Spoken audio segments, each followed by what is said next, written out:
我们与他人进行社交通讯时，最安全的方式就是线下当面交流，这样不仅避免了被窃听的风险，也能确认对方身份的真实性。但是线下见面成本较大，而且有时为了保证个人身份的匿名和隐私性，无法线下当面沟通。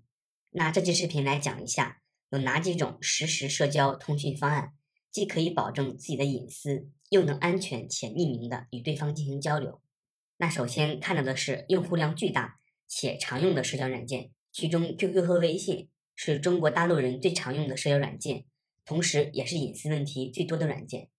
那我们来说一下常见的社交软件都有哪些隐私通病。第一个，需要使用手机号、身份证、护照等证件进行实名制认证的软件，比如微信和 QQ， 中国大陆用户在使用的时候必须要经过实名制认证，才可以使用全部的功能。第二个隐私通病呢，会面临政府的监听和审查，无法做到真正的隐私且安全的交流。比如应用内设置了一些敏感词过滤，一旦检测到敏感词，会触发政府的一些审查机制。第三个隐私通病呢，是需要使用手机号、邮箱地址进行注册，而且软件公司在必要时也会将你的用户身份上交给执法者。第四个隐私通病呢，是会收集并记录设备信息，以及你登录的 IP 地址，以及你用户或发送数据的所有元数据信息。那最后一个隐私通病呢，是聊天内容呢通常没有实现端到端加密，这样的话一定是可以被平台监控你的通讯内容的。具备什么样的特点才是真正满足安全、匿名又能保护个人隐私的通讯软件呢？那这里面有4点。第一点，通讯过程必须完全的端到端加密，这样就能保证你通讯的内容的安全性，而且不会被平台监控你的通讯内容。第二个呢，就是这款通讯软件一定是要开源的，而且它的代码及它的通信协议以及所使用的加密算法一定要经过第三方的安全机构审查，并且没有发生过历史上有它的丑闻。第三点呢，就这款应用软件不使用你的任何信息，比如不使用你的手机号，不使用你的邮箱，就可以完全的匿名进行注册，而且注册之后的账户 ID 不会泄露你个人身份的任何信息。最后一点呢，这款软件一定要去中心化的网络结构，这样的话它就不能记录，而且也没有办法记录你的真实登录 IP， 而且这款软件不收集你任何信息，也不会存储你的任何数据。那只有满足这4点的通讯工具，才是真正的安全、匿名又能保护个人隐私的软件。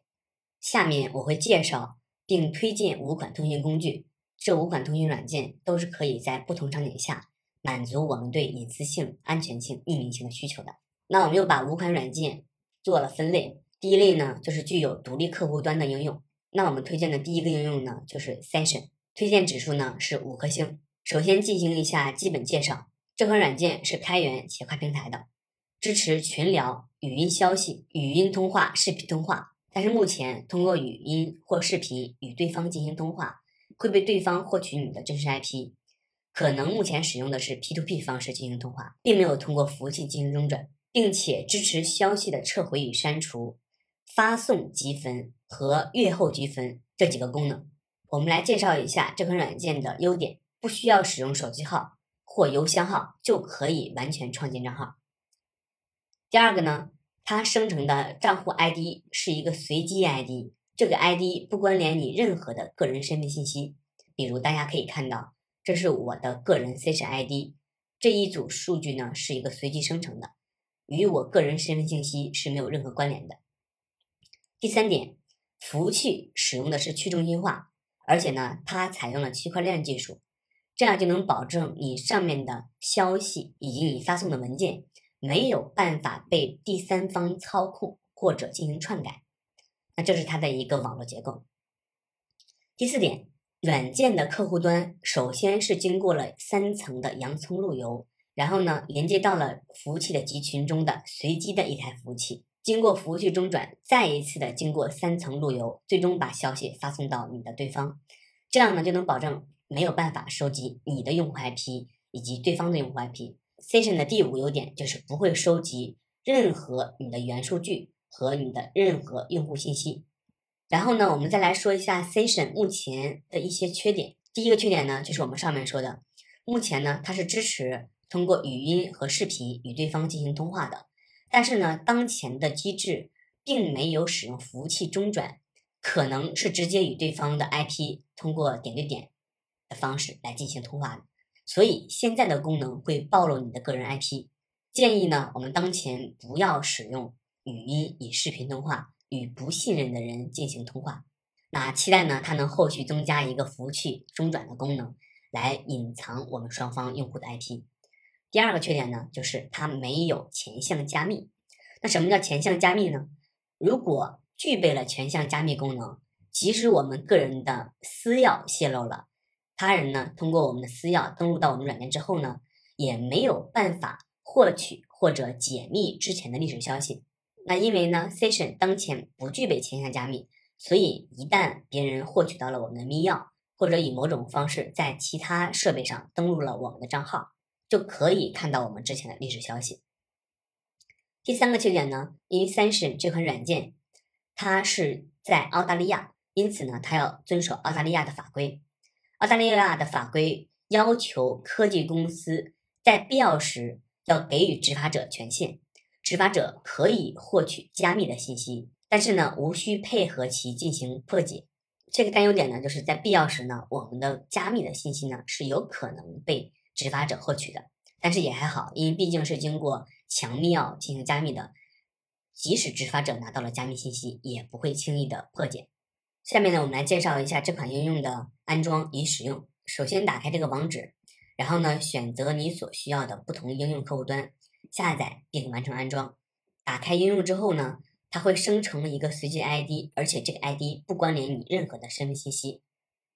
大家可以看到，这个就是打开应用之后生成的随机 ID。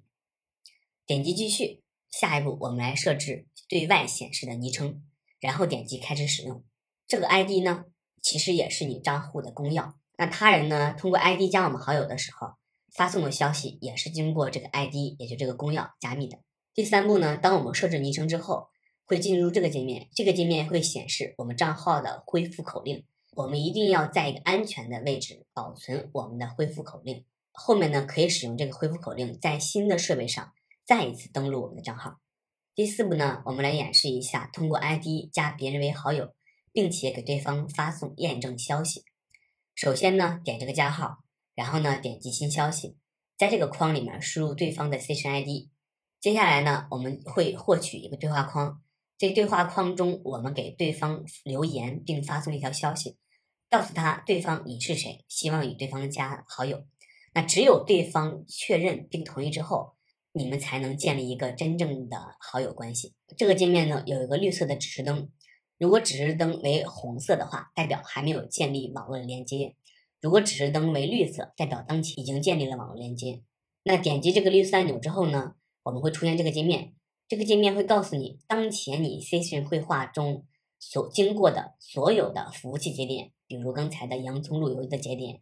以及最终的服务器。那我们当前呢是这台设备连接了3台洋葱路由，那3台洋葱路由呢分别是经过了美国、法国，又来到了美国，最终呢由这第3台服务器连接到了我们的目的地，也就是我们的 Session 服务器。所以大概的呢就是我们的设备连接到洋葱路由，并洋葱路由连接到我们的服务器，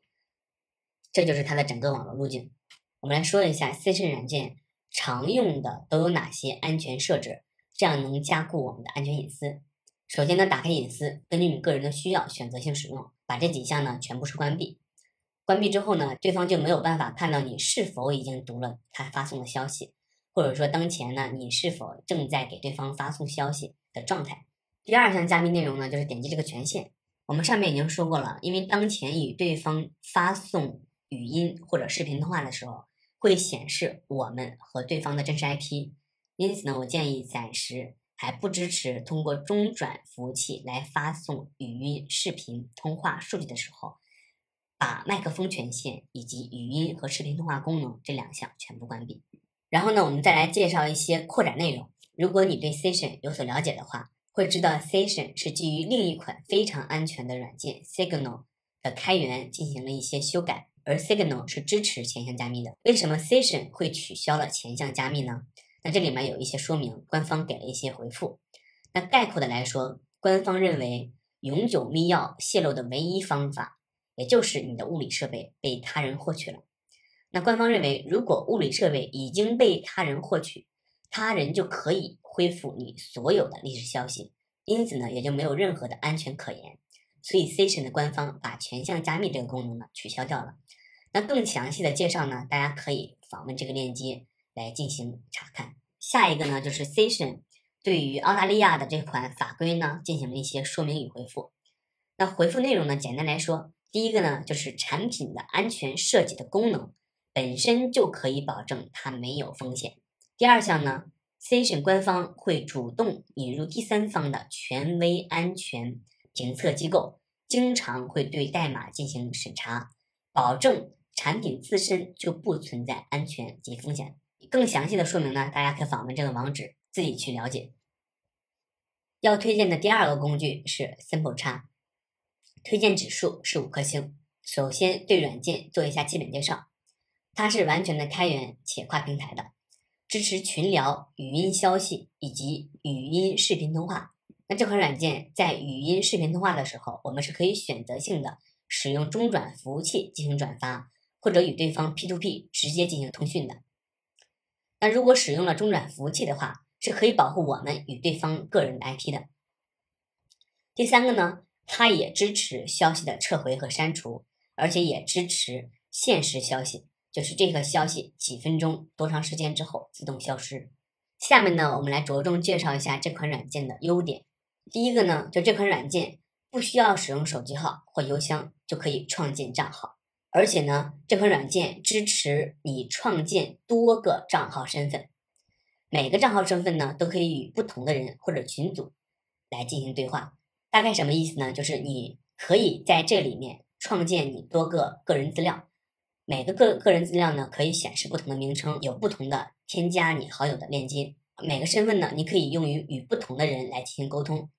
比如说，我们可以把这个账号与 A 用户来进行沟通，这个账号呢与 B 用户来进行沟通。那通过这种多账号机制呢，就可以让 A 与 B 完全不知道与他俩交流的人是同一个人。第三个特点呢，就这款软件并没有生成一个账号 ID， 而生成的是一个链接地址。这个链接地址呢，不关联你任何的个人身份信息，因为我们拥有多个身份资料嘛。那每个身份都可以拥有一个固定的 URL 链接地址，也可以生成临时的一次性的邀请链接。那别人就可以通过这个链接地址呢，来加你为好友，并与你进行通话。那我们可以看到，在这个位置呢，生成了一个固定的链接，别人通过这个链接可以邀请加你为好友。下面有一个删除，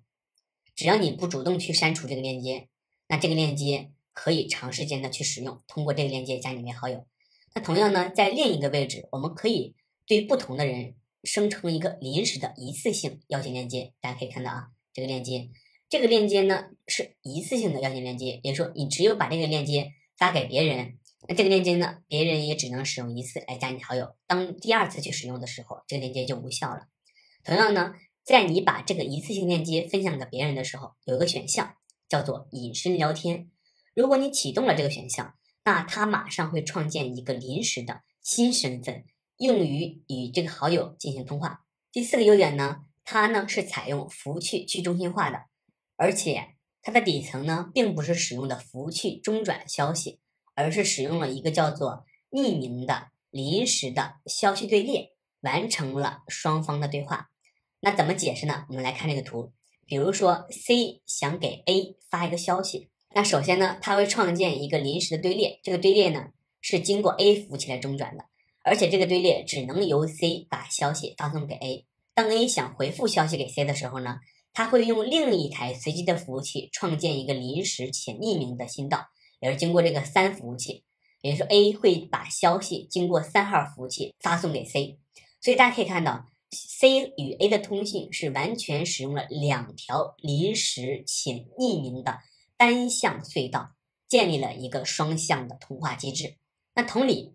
当 C 想与 B 通话呢，它又使用了5号服务器和3号服务器啊，然后 A 与 B 呢又是用了不同的服务器，每一组颜色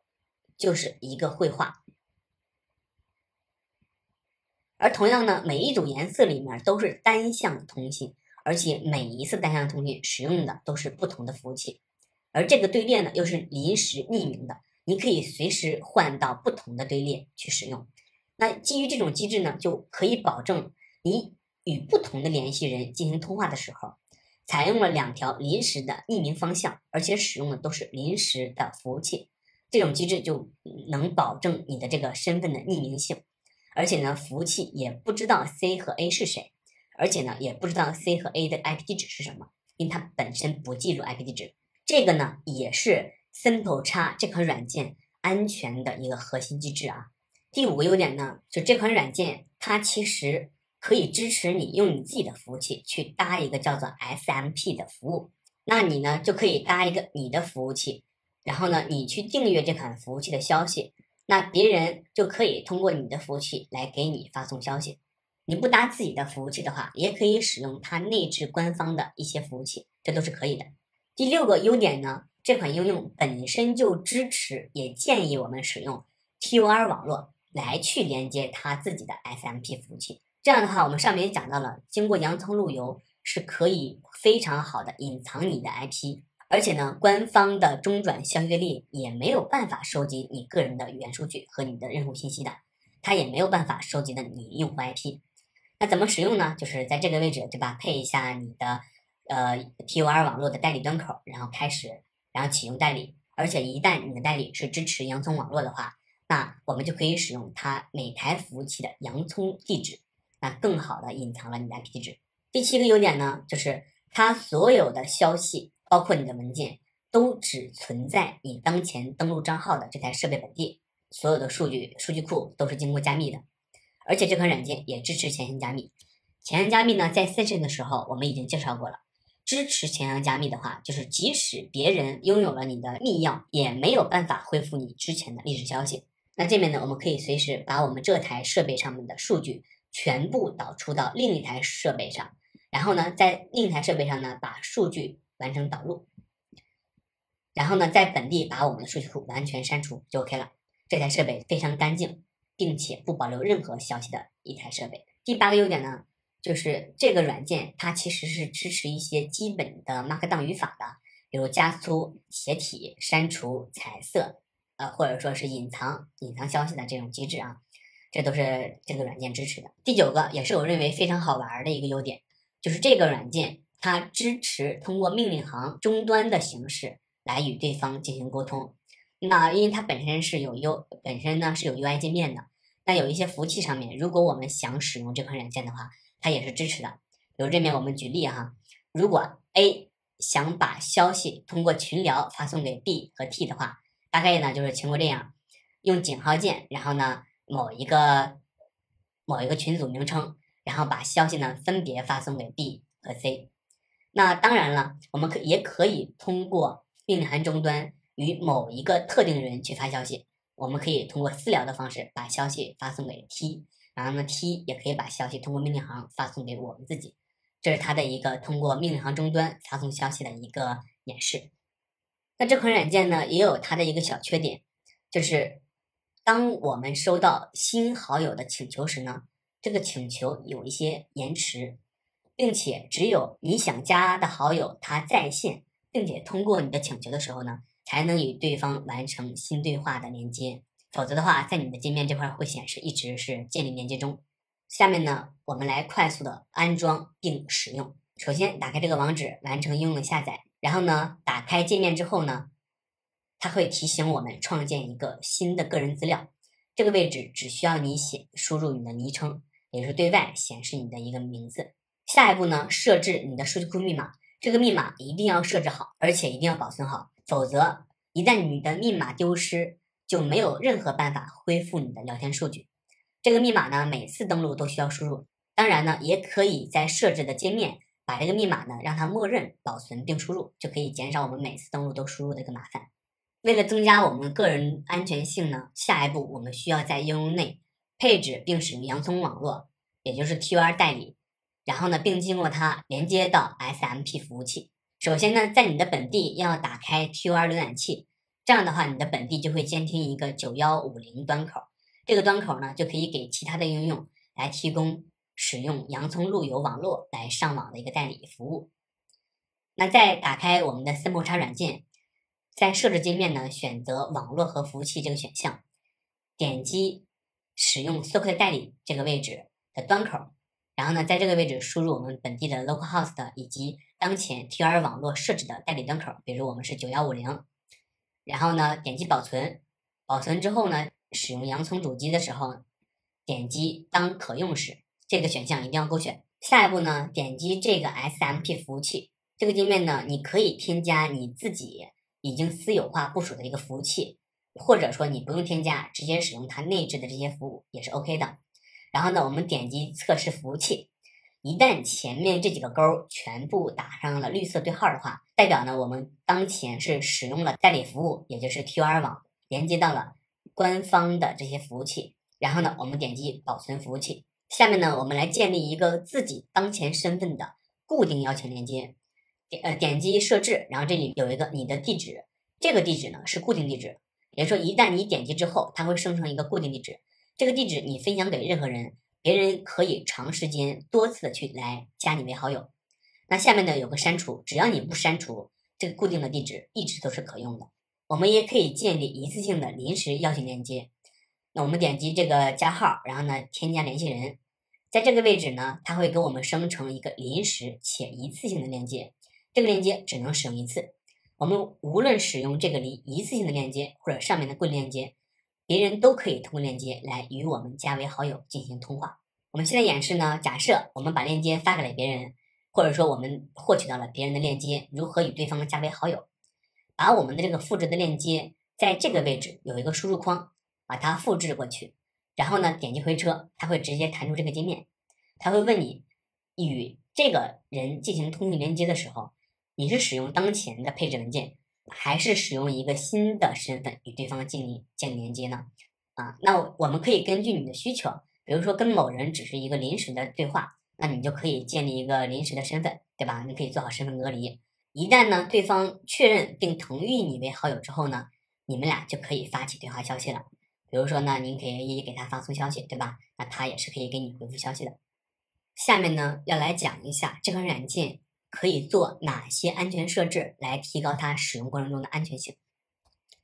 第一个呢，我们可以建立多个匿名身份，保证呢在不同场景下使用不同的身份与对方进行交流，这样可以做好隐藏当前身份与身份的隔离。打开这款软件的时候，已经设置了一个个人的名称，也就是昵称。我们还可以多次添加多个个人的账号身份信息，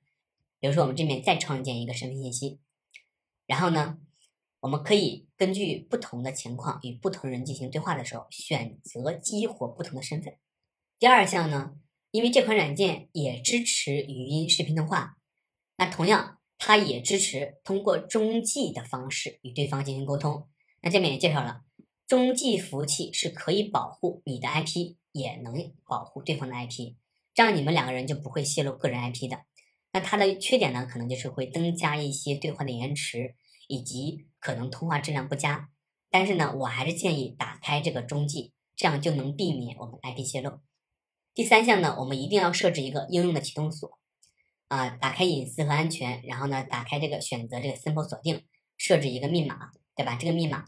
也就是说后面我们在这台设备上打开这个软件的时候，它会要求我们输入一个密码。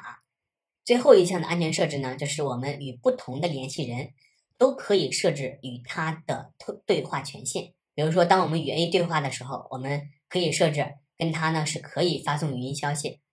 可以呢对他是不允许发送视频和音频消息的。